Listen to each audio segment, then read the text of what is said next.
Damas y caballeros, sean bienvenidos esta noche a su podcast favorito, Los Hijos de su Qué Horror. Esta es una producción de Red Bandit Films SADCB, la página de Facebook 35 milímetros y el canal de YouTube Psicología y Neurociencia. El día de hoy la dinámica será un poco distinta, así que ajusten bien sus audífonos, ajusten bien su computadora, su teléfono, porque tenemos la novedad de que hoy seré el host. Y esto es debido a que nuestro querido amigo, el hijo de su qué horror número uno, Sebas Santos, ha tenido cierta experiencia horrorífica que lo ha impedido de dirigir el programa de esta noche. Amigo, ¿cómo estás? ¿Qué tal, amigo? ¿Todo bien? ¿Todo bien? Con la boca un poco adolorida e hinchada, pero creo que bastante bien. Cuéntanos, ¿qué pasó? Pues resulta, querida audiencia, que tuve que proceder a pues esta cirugía básicamente que consiste en la extracción de los terceros molares, también conocidos como las muelas del juicio. Ya me estaban molestando un poco, entonces decidí cortar ese problema de tajo y que me quitaran las cuatro de una vez, mi hermano. ¿Cómo ves? Suena horrorífico, amigo. ¿Cómo te has sentido? Pues fíjate que todo bien, ¿eh? Evidentemente no puedes comer pues comidas tan duras, ¿no? Papas, cosas así. Entonces eso sí me ha dolido un poco, tener que cambiar mi alimentación por estos días. La cara la tengo un poco hinchada, creo que me asemejaría un poco a el buen Marlon Brando en El Padrino. Pero pues todo bien, amigo. Fíjate que fue un procedimiento hasta eso bastante sangriento, como las películas de las cuales hemos estado hablando en todos estos podcasts, pero sin dolor alguno porque hubo anestesia de por medio. Y pues vaya, fue un poco molesto, pero nada fuera del otro mundo. Bueno, pues ahí lo tienen, a nuestro querido hijo de su qué horror número uno, hablando de esta experiencia por la que seguramente muchos de ustedes ya han pasado. Y si no, pues estaría bueno hacer una película de terror relacionada con la temática, ¿no crees, amigo? Totalmente, el dentista es un lugar bastante terrorífico, diría yo. Definitivamente. Bien, pues, ¿qué crees, amigo? Además de esta excepción, esta situación, vamos a decirlo, nueva de yo ser el host de esta noche, estamos estrenando una sección bastante interesante. Y esta sección la llamamos Los amigos de su qué horror. En esta ocasión tenemos a un invitado muy especial, tenemos a un amigo de hace muchísimo tiempo. Él también es creador de contenido y bueno, lo voy a presentar. Su nombre es Toshiro. Amigo, ¿qué tal? ¿Cómo estás? Hola, ¿cómo están amigos? Me da mucho gusto estar aquí. Muchas gracias por invitarme. Y sí, como dices, yo también soy creador de contenido. Yo también tengo un podcast, aunque ahorita está en un periodo de stand-by. Llevamos ya un poco más de un mes sin subir contenido, pero pronto vamos a volver. De hecho, ya hay unos cuantos episodios grabados que trata más o menos de lo mismo. Hablamos de algunas películas que nos gustan, de algunas cosas que van a salir y que nos llaman la atención o que salieron y que nos llaman la atención y siempre las comentamos un amigo y yo y nos pueden encontrar en Spotify y en cualquier plataforma de podcasting como Central Podcast. Ahí nos pueden escuchar, ahí vamos a estar hablando y espero que ustedes también pronto puedan estar ahí para hablar de algunas cosas de terror, porque a mí también me gusta mucho el cine de terror y al co-host de mi podcast no es muy fan, entonces estaría padre ahí tenerlos de invitados. Pues muchas gracias por la invitación, querido amigo. Ya lo escucharon, Central Podcast. ¿En qué otras plataformas te pueden encontrar? Pues me pueden ver tuiteando cosas y poniendo cosas en Instagram como ToshN0. Ahí estoy, así me pueden encontrar en todos lados, básicamente, incluso en Facebook. Entonces, ahí me pueden encontrar. Perfecto, y déjenme les digo amigos que yo la verdad sí escucho Central Podcast y me divierte mucho, me parece un podcast muy entretenido y creo que tanto a Memo como a mí pues nos encantaría estar de invitados, sobre todo por eso que comentas, ¿no? De que a tu co-host no le gusta tanto todo ese trip terrorífico y creo que se pueden armar buenos debates, ¿no? Sí, sí, sí, estaría súper padre. Les comenté antes de que empezáramos a grabar, yo escuché el episodio de Scream, que es una de las películas que a mí también me gusta mucho y lo disfruté bastante. Sigan así porque está bastante padre. Muchas gracias, amigo, Muchas gracias, por los hermano. comentarios. Y pues bueno, ¿qué creen? Esta noche vamos a hablar de una película bastante interesante, una película que sin duda marcó el cine de terror de los años 70. Esta película estuvo a cargo del director Toby Hooper, el cual también dirigió la famosa película Poltergeist. Este Claro, muy buena. Sí, director de sí, sí, cine sí. prácticamente marcó totalmente el cine de terror. Y bueno, esta producción de la que estaremos hablando hoy es la famosa Masacre en Texas. Una película que, bueno, ha tenido sus remakes, ha tenido algunas secuelas. Sin embargo, en esta ocasión nos vamos a centrar en la original, la película de 1974. Esta película originalmente tuvo un presupuesto de $140,000. ¿Cómo ves, Sebas?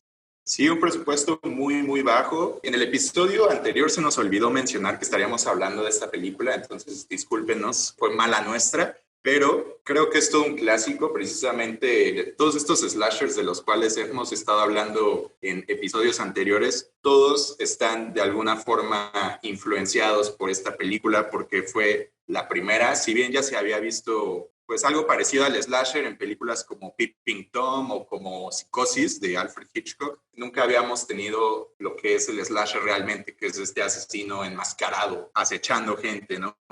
Y pues esto es un clásico, la verdad, esto es un clásico del cine. Precisamente comentábamos sobre su presupuesto, es de muy bajo presupuesto y pues tuvo una recaudación totalmente increíble, Claro. sobre todo considerando pues precisamente el presupuesto tan bajo con el cual fue hecha y de alguna forma creo que se nota, pero para bien, lo estaremos comentando en el episodio, porque es una película que tiene como un estilo muy palpable y precisamente el invitado del día de hoy no es random, no es porque se nos dio la gana, bueno, en parte sí, porque ya sabíamos que tiene su podcast y que le gusta hablar sobre todas estas cuestiones de la cultura popular, pero también tengo entendido, ya me darás o no la razón, amigo Toshiro, pero tengo entendido que esta es como una de tus películas favoritas, ¿no? Es probablemente mi película de terror favorita de todos los tiempos. Es una película que a mí me sorprende mucho porque algo que tú dijiste que me parece que es muy cierto es como tal el primer slasher de facto, es el primer tipo de película de una persona persiguiendo a alguien. Porque como tú me mencionas, Psicosis o Peeping Tom son películas más como de una persona observando a alguien y esperando el momento para matarlos. Es una cuestión más de suspenso. Y La Masacre de Texas es una película de terror, terror, terror. Se puede ahí hacer un análisis de cómo en esa época, a principios de los 70s, mediados de los 70s, igual Wes Craven sacó una serie de películas que son muy, muy parecidas a La Masacre de Texas, como La Última Casa a la Izquierda o The Hills Have Eyes, que en español le pusieron algo como El Despertar del Diablo, que también son películas muy buenas, pero sí creo que La Masacre de Texas es la mejor película de slasher de los 70s y creo que es el mejor slasher que jamás se ha hecho, definitivamente. Claro, fue un éxito a pesar de que estuvo bastante censurada. De hecho, hasta la fecha continúa siendo clasificación R, si no mal recuerdo, ¿no? Sí, sí, sí. Y si te la pon, no, no sé si la vieron para el episodio. Yo la vi el día de Sí. ayer Uh-huh. y es una película mucho menos sangrienta de lo que te imaginarías de una película que trata de una persona que mata a sus víctimas con una motosierra. En realidad no hay mucha violencia explícita, pero sí hay momentos que te hacen querer taparte los ojos. Definitivamente, y creo que eso es un poco lo que mencionábamos al principio del episodio. Estoy completamente de acuerdo contigo. Si le preguntas a cualquiera que no la haya visto recientemente, posiblemente te diría que es una película súper sangrienta y súper salvaje, pero revisitándola, porque precisamente con motivo de este episodio yo también la volví a ver, Claro. y pues creo que en gran parte la gente se siente así con respecto a esta película por lo que ya comentábamos antes, por todas estas cuestiones de presupuesto y del estilo con el cual fue filmada, porque es una película hasta cierto punto muy realista, como que incluso parecería un poco como a documental, casi casi, por la forma en la que está filmada. Todo está como muy sucio, como muy crudo, tiene como un estilo muy palpable la película. Obviamente, como ya decía, pues por cuestiones de presupuesto más que nada, pero creo que juega a su favor totalmente porque es como para agregarle esta sensación de que sí es una película, pues incluso algo que me gusta mucho, que lo podemos comentar después, pero siento la necesidad de mencionarlo ahorita, es que la película empieza con este típico mensaje de otras películas de terror, de que aparentemente está inspirada pues en hechos reales. Entonces ya de ahí está sentando un estilo muy específico y pues ya sabes más o menos qué estás a punto de ver. Y pues antes de pasar como un poco a los aspectos psicológicos de la película y obviamente los aspectos técnicos y también por las razones por las cuales nos impactó tanto, habría que comentar pues de qué se trata. Y en realidad es una historia muy simple. Es la historia de unos chicos que están como en una especie de road trip, de viajecito por la carretera de Estados Unidos y tienen la terrible suerte de que recogen a una persona ahí en la carretera que pues les pidió el famosísimo ride y pues resulta que era un loco, entonces ya pues lo dejan ir, obviamente no querían nada que ver con esa persona, pero resulta que este individuo pues forma parte de una familia, yo creo que de las familias más reconocibles e icónicas en la historia del cine, porque todos, absolutamente todos sus miembros están completamente locos, son unos psicópatas y evidentemente dentro de este grupo tan peculiar de individuos pues se encuentra el famosísimo Leatherface, que es este asesino serial que tiene obviamente una máscara hecha de piel humana y que aparte porta una icónica sierra eléctrica. Y pues básicamente esa es la historia, es como algo que sí da mucho miedo porque es muy real, o sea, le podría pasar a cualquiera el hecho de encontrarse con alguien no tan grato en la carretera y pues que resulte que no es el único, ¿no? Sino que también hay otras personas ahí esperando a acecharlos. Y vaya, es un peliculón, no sé qué más decir al respecto como a modo de introducción, así que yo creo que más bien pasaremos a los aspectos psicológicos con mi buen amigo Memo. Sí, definitivamente es una película muy nueva en su género para esa época. También, pues obviamente contextualizando, estás hablando de que en los años 70 una película con una temática así, o sea, un sujeto con una máscara de piel humana era extremadamente escalofriante, ¿no? Y de hecho, como bien lo mencionaron, esta idea como de estar en la carretera, como de ser acosado, por así decirlo, prácticamente esta película fue pionera en ese tópico, ¿no? Incluso me parece que inspiró un poco esta otra película, esta es de los 80, ¿no? La de The Hitcher, ¿no? Que es el asesino Ujú. de la carretera. Y Sí, sí, prácticamente sí. el estilo, o sea, la tensión es parecida, ¿no? O sea, es el psicópata que está persiguiendo al protagonista y prácticamente no se puede deshacer de él, ¿no? En esta película de Masacre en Texas también estamos hablando de esta dinámica de que hay una serie de personajes y poco a poco vas viendo cómo van muriendo cada uno de ellos, ¿no? Algo que no se había visto realmente. Y de hecho es algo que las siguientes películas de terror adoptaron, ¿no? Como tienes un grupo de amigos o de familiares, de personas en general, casi casi estás apostando por cuál es el que va a sobrevivir. En este caso, pues, es Sally, ¿no?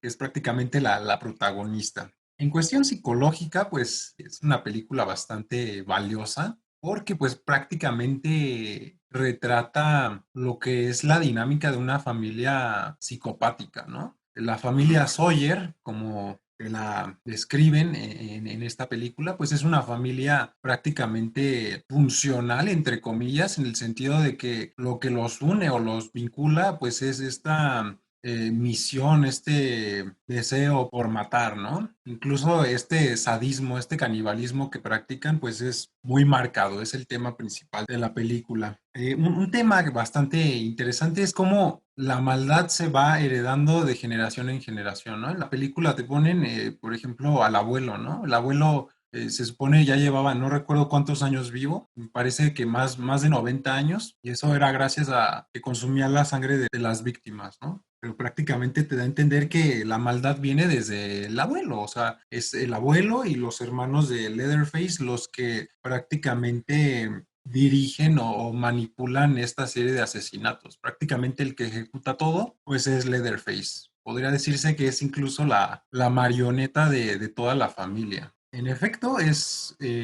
una película realista de alguna forma, porque pues son casos que sí se han dado en la vida real, sí existen este tipo de familias donde la psicopatía fluye. Ya ha habido crímenes reales bastante horribles, bastante desafortunados, que han sido practicados por familias enteras. Y normalmente siempre hay como estos dos roles, ¿no? El activo y el pasivo. En este caso, pues Leatherface es prácticamente un miembro pasivo, porque realmente, como ya lo mencioné, pues incluso te dan a entender que está medio tonto, ¿no? O sea, como que no tiene una capacidad de raciocinio como sería, por ejemplo, no recuerdo el nombre de su hermano, que es el que cocina, ¿no? Que es el chef. Prácticamente estás hablando de la personalidad más sádica de la familia, que es su hermano. Y sí, en efecto, es una película que ya también en una cuestión técnica, psicológica técnica, pues ya te mete como esta tensión, esta constante tensión. Es una película en la que prácticamente no hay pausas, o sea, tú no te sientes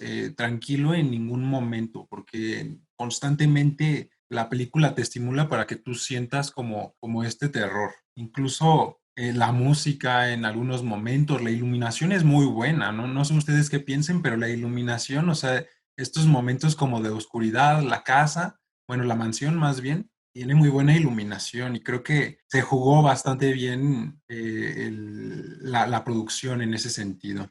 Sí, es curioso que lo digas, amigo, porque precisamente un gran mérito de esta película es que, si bien, como mencionas, sí hay escenas que se llevan a cabo de noche, creo que es de las primeras películas que te maneja este concepto de que un terror así de intenso puede suceder a cualquier hora del día y pues obviamente con la luz del sol. Y precisamente, pues es este estilo como de muy bajo presupuesto que te hace sentir que hasta cierto punto puedes estar viendo algo real, que alguien literal tomó una cámara y se puso a asesinar gente, que es precisamente la forma en la que Wes Craven describió esta película y él precisamente él dice que le dio mucho miedo cuando la vio, que de verdad estaba muy aterrorizado. Y pues creo que ese es como uno de los grandes méritos de esta película y la razón por la cual sigue siendo citada como una gran influencia dentro de no solamente el cine de terror, sino el cine en general. Todo el mundo la considera un clásico de culto. Por eso me gustaría que Toshiro nos comentara un poco por qué le causó este impacto que a final de cuentas terminó pues convirtiéndose en una de sus películas favoritas.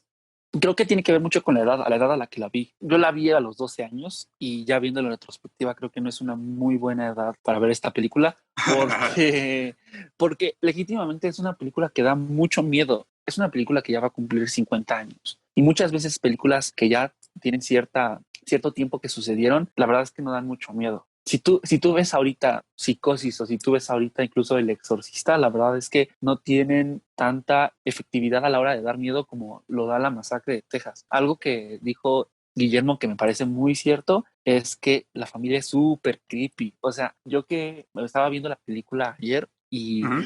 a mí el hermano, el cocinero, me dio mucho más miedo que el Letterface como tal. Sí. Toda esa escena de la cena sí me sigue aterrando muchísimo y como mencionaron al principio, toda la parte de la carretera también es medio un poco creepy, sobre todo la razón por la cual van a Texas, que es para ver si no se llevaron el cuerpo de su abuelo, porque no sé si recuerdan que al inicio está el radio sonando explicando que estaban cavando algunas Tumbas. Sí, sí, tumbas sí. y estaban quitando el cuerpo. Desde ahí sientes que algo está bastante mal, sobre todo porque algo que es bastante importante mencionar, a finales de los 50 y a principios de los 60, Estados Unidos empezó a crear nuevas rutas en sus carreteras y Uh-huh. muchas de las carreteras que estaban funcionando en esas épocas, para la época en la que salió la masacre de Texas, dejaron de existir y se empezó a generar un terror bastante latente, sobre todo después de que salió Psicosis, de este miedo a tomar la carretera ya muy noche o tomar una carretera muy vacía. Si nos ponemos a ver el personaje de Janet Leigh en Psicosis, ¿es Marion Crane el nombre? ¿O Me parece que sí. el personaje de Janet Leigh en Psicosis se muere en el Hotel Bates, que está en una carretera muy vacía? Y es más o menos esta sensación la que te genera esta carretera y todas las casas que ves y el matadero, el ruido de los animales es bastante escalofriante, si no queremos usar la palabra terrorífico. Si tú te pones a pensar en la escena en la que Pam entra a la casa y entra a este cuarto donde están como las plumas de los palomas y de repente ves el sillón con huesos. En realidad no hay un momento que te llene de terror, pero es un momento de shock bastante grande el que sientes cuando ves todo eso y te da una especie de asco y una especie de ganas de querer cerrar los ojos. Como bien dijo Guillermo del Toro alguna vez, cuando vio esa película se le quitaron las ganas de comer carne durante varios meses. Y a mí me genera una sensación parecida, sobre todo porque toca estas cosas del canibalismo y la forma en la que mueren todos, aunque no es tan explícita, es bastante perturbadora. Cuando cuelgan a Pam de la espalda con el gancho, es horrible, me Sí, sí, sigue sí. generando así mucho, ay, no, me encanta esta película por la edad en la que la vi. Siento que si yo la hubiera visto 5 años o 4 años después de que la vi, no creo que me hubiera generado el mismo miedo que me sigue generando ahorita. Me pasa con películas como Pesadilla en la calle del infierno o como Viernes 13, que yo ya las vi a los 18, 17 años. Aunque hay momentos de esas películas que me gustan mucho y sí me dan miedo, creo que La Masacre de Texas me da miedo de principio a fin, porque como bien dice Memo, es una película que no tiene ninguna pausa. Es muy escalofriante de principio a fin y normalmente las películas de terror los últimos 10 minutos siempre dejan respirar y aquí yo creo que los últimos 10 minutos son los 10 minutos más movidos que yo he visto en una película de terror en toda mi vida. Sí, definitivamente. Tiene un final muy, muy icónico y creo que le diste en el clavo al mencionar estas razones por las cuales es una película que te impactó muchísimo, independientemente de la edad, porque precisamente eso que mencionabas, ¿no? Como que el buscar este valor de shock con estas imágenes que pues son muy perturbadoras. O sea, el día de hoy pues hay películas de terror que ya dependen mucho como de los screamers, de estos sustos que hasta la misma música te avisa que ya viene algo, que algo va a saltar a la pantalla, algo así. Y en cambio en esta usan más como imágenes y cuadros pues muy perturbadores, o sea, de cuerpos desollados que les quitaron la piel. Obviamente la casa de esta familia pues está hecha un asco, pero no porque haya basura ni nada, sino porque hay cadáveres, hay sangre, hay todo tipo de alimentos para torturar y matar gente. En la misma edición, todas estas imágenes, incluso hasta de los mismos close-ups de los ojos de las víctimas, pero close-ups extremos, de que literalmente le estás viendo el iris al personaje y pues obviamente todo esto te deja en un estado como muy muy perturbado y ya lo mencionaba Memo al principio, la música también es un gran factor, pero yo de igual forma mencionaría la falta de, porque si ustedes se acordarán, prácticamente todos los asesinatos, aparte de que, como dice Toshiro, no son tan explícitos como tal, sino que más bien te lo dejan a la imaginación y creo que eso da mucho más miedo todavía. Son momentos en los que literal la música casi casi se corta de tajo y te dejan con los mismos sonidos de la escena, que creo que es algo que le da todavía un efecto mucho más perturbador. A mí me encanta esta película, no sé qué nos pueda decir Memo al respecto, si es una película que a él personalmente le gusta tanto, pero creo que no podemos negar que es un clásico. Definitivamente es un clásico. Muy interesante lo que comentó Toshiro acerca de esta idea de las carreteras en Estados Unidos. Definitivamente sí fue un factor muy importante y es como lo mencionaba al principio, ¿no? O sea, varias películas comenzaron como a basar sus temáticas en cuanto a este escenario, como las carreteras. Es una película bastante interesante. No es mi favorita tampoco. Sin embargo, pues tiene su valor en cuestión de la producción, la psicología, las técnicas utilizadas y sobre todo pues tiene el mérito de que fue pues prácticamente el primer éxito de este director que fue Toby Hooper, ¿no? Y como lo mencioné, después hizo su obra magna que fue Poltergeist. A mí Poltergeist me gusta mucho, pero siento que ya es una superproducción más de Spielberg, porque esa película es codirigida con Spielberg. Claro, O sí, Spielberg fue su productor, ¿no? ahí quien le estuvo echando la mano. Ajá. Sí, justamente es curioso que lo menciones, porque en efecto ya es una película que si bien ya es una gran producción para lo que el terror se refiere, pues sí es como una película que tiene todo el sello de Steven Spielberg, o sea, este Spielberg ochentero de E.T. y de películas de ese estilo, como películas muy familiares. Y pues obviamente es una película que sí puede llegar a dar miedo, pero ya es como clasificación, pues para que la pueda ver casi toda la familia. En cambio, yo creo que con esta película de Masacre en Texas, pues Toby Hooper literalmente tenía libertad total de hacer lo que él quisiera. De hecho, así la describió él, que él quería hacer una película que pues no se hubiera visto antes, y yo creo que lo logró con creces. Definitivamente, yo estoy tratando de pensar en películas posteriores a esa que tengan el mismo valor de shock, el shock value, y la verdad es que no encuentro alguna otra. Hasta ya remontándome a principios de los 2000 con cosas como Los Extraños y todas esas películas que también son slashers, pero que toman mucho de la Masacre de Texas. Tienen mucha inspiración en la Masacre de Texas. Y no solamente, como tú mencionaste, Sebastián, en películas de terror, toda esta onda de la primera escena donde está la cámara enfocando al cadáver que sacaron de la tumba y de repente la luz entra por el lente y traga toda la imagen hasta que se quede en blanco, pues es algo que empezaron a usar un montón de directores como J.J. Abrams y Ari Aster lo utiliza mucho en Midsommar y todo este lens flare. Es una película que aportó mucho a cómo hacer otro tipo de películas, no solamente cine de terror. Tiene muchos valores técnicos que creo son más impresionantes porque se hizo con muy poco presupuesto. Sí, definitivamente, y también tiene unos cuadros pues icónicos que literal son para la historia del cine. No sé qué opinen ustedes, amigos, pero yo siempre me acuerdo de ese momento en el que Pam está a punto de escapar y Leatherface la vuelve como a agarrar, que sale de la casa y en corto sale Leatherface atrás de ella y la agarra, que literal no deja que dé un paso más. Y pues obviamente el final, ¿qué podemos decir del final? Esta escena en la que afortunadamente Sally se logró escapar en la camioneta y pues nada más nos dejan con esta imagen tan icónica de un Leatherface casi bailando con su sierra eléctrica. Deja eso, el camionero, ¿no? Que se sale corriendo y ya no se sabe más de él. Definitivamente, amigo, él no quería tener nada que ver con el buen Leatherface, ¿no? Pero sí. No sé. A mí me gusta mucho la escena previa a cuando Leatherface agarra a Pam.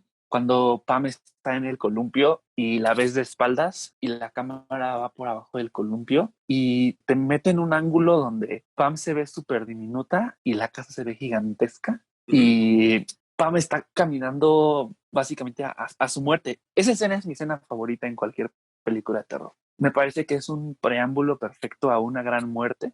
Y la otra escena que a mí me encanta, que tiene mucho que ver con los close-ups que mencionas, es cuando Sally despierta y ya está amarrada en la mesa preparándose todos para cenar y le hacen el close-up a su iris, como bien mencionas, y empieza a gritar. Es increíble cómo primero empieza a gritar ella y después los gritos de todos se empiezan a juntar. Es escalofriante. Sí, como que de alguna forma toda la familia se emociona, ¿no? De su reacción. Sí. Ay, no. Es bastante perturbador. Esa familia es muy perturbadora. El abuelo, yo recuerdo que cuando yo la vi las primeras veces, a mí me daba la impresión de que el abuelo estaba muerto. Pero después, cuando la vi ya más grande, te puedes ver cómo mueve los ojos y cómo mueve la boca, y eso es todavía más creepy. Creo que sería menos creepy que estuviera muerto o algo así, porque la forma en la que él se mueve es bastante terrorífico. Sí, definitivamente, que ya parece un abuelo casi zombificado, ¿no? Sí, es bastante impactante. Tiene todos esos detalles que la hacen es que creo que sí, creepy es la palabra, o grotesco. Y creo que también de ahí puede radicar mucho miedo y mucho terror. Es un poco lo que mencionábamos, de que precisamente es una familia que, si bien obviamente tiene sus cuestiones dramatizadas, porque es una película a final de cuentas, pues creo que sí lo manejan de manera muy realista, de que podrían ser psicópatas que tú te podrías encontrar, como bien mencionan, en una carretera abandonada, porque ya en futuras películas, sobre todo en slashers, pues sí, ya tendríamos villanos o asesinos con mucho más protagonismo, en el sentido de que ya tienen líneas de diálogo, todo esto, pero ya son asesinos hasta cierto punto fantasiosos. O sea, por ejemplo, Freddy Krueger, pues evidentemente es un demonio, básicamente. Y en el caso de Jason, pues sí es como parecido a Leatherface, en el sentido de que son estos asesinos tochos, grandotes, que que se mueven como con torpeza, pero es básicamente un zombie, un super zombie. Y en el caso de Michael Myers, pues también siempre se deja como muy ambiguo esta cuestión de que aparece y desaparece constantemente. En cambio, toda esta familia que podemos ver en la masacre de Texas, pues como les decía, es como una familia de psicópatas que a mí no se me haría raro que realmente exista, ¿no? Sí, sobre todo en un estado como Texas, ¿no? Exacto, exactamente. Y pues yo creo que ya no tenemos que hacer nada más para venderles esta película. Tienen que verla, es un clásico.